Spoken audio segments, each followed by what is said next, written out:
Olá pessoal, tudo bem? Hoje a gente vai ver então artigos em inglês, tá? Não precisem, como eu sempre digo, não precisem se preocupar com os nomes, tá? Eu coloco aqui apenas para as pessoas que estão procurando exatamente esse tópico acharem, tá? O que eles estão procurando. Mas o que a gente vai aprender é isso daqui, ó. A, an e the, tá? O a e o an quer dizer um ou uma.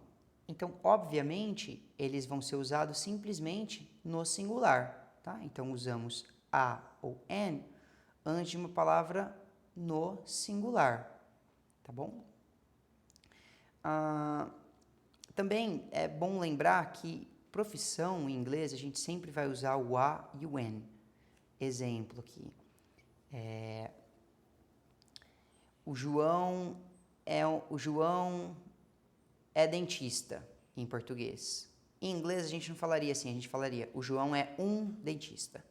Então sempre com a profissão a gente vai usar o a ou o an, tá bom? Qual que é a diferença de um e de outro? Nenhuma, tá? O único detalhe é que antes de sons de consoante nós usamos um a. Então, por exemplo, chair, que é cadeira. Chair começa com C. C é consoante. Então, a gente vai usar a chair. Tá? Orange, que é laranja. Tá? Orange começa com O. O é uma vogal. Então, para sons de vogal, a gente vai usar o N. An orange. Tá bom?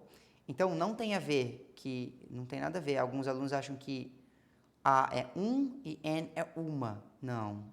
No inglês, as palavras não têm sexualidade, elas não são masculinas e femininas. Só no português tem isso, tá? Então, o que muda o a e o n é simplesmente o som da palavra que vem depois do artigo que a gente vai usar. Se é uma palavra que começa com consoante, a gente vai usar a. A chair, a cell phone, a book, tá? Uma cadeira, um celular, um livro, tá?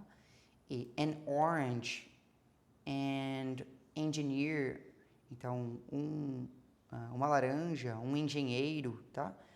Começou com vogal, a gente vai usar o n, tá? E o the?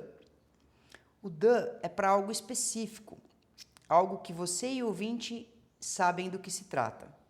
Então, por exemplo, no português a gente traduziria para o, a, os e as, tá? Então, por exemplo, se eu falar assim, close a window, eu estou num lugar, tem muitas janelas, e eu falo close a window, eu estou dizendo feche uma janela. Dentre muitas, eu não estou me especificando qual que eu quero que feche.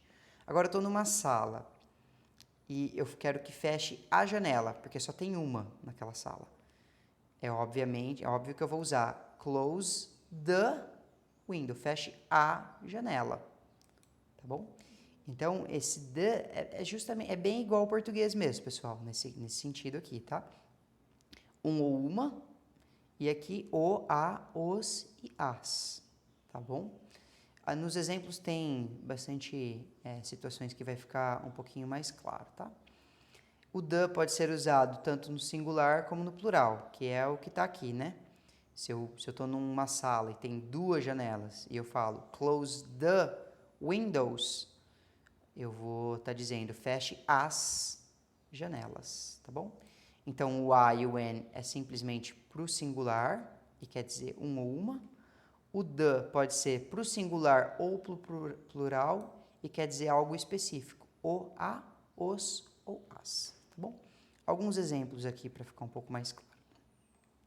That is a table.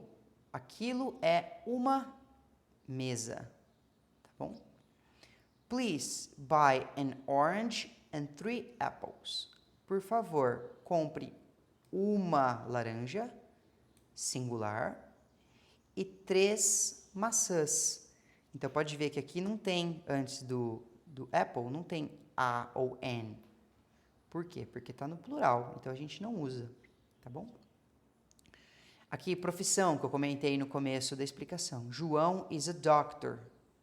O João é um médico. Então, no inglês, sempre que a gente vai falar de profissão, a gente vai dizer tal pessoa é um ou uma, e aí a profissão da pessoa, tá? Outro exemplo. Patrícia is an engineer. A Patrícia é uma engenheira. Por que a gente tem o an aqui? Porque aqui o som, né, ou a primeira letra é uma vogal, tá bom? Close the door. Feche a porta. Então, conhecido, específico, né? Feche a porta. The windows are dirty. As janelas estão sujas. Então, as. Tá? As. Cut the tomatoes in half. Corte os tomates na metade. Então, alguns exemplos de the aqui com plural, né? Windows, tomatoes, tá? Então é isso, pessoal. É bem simplesinho, espero que tenha ficado claro, tá bom? E aguardo vocês para a próxima. Um abraço.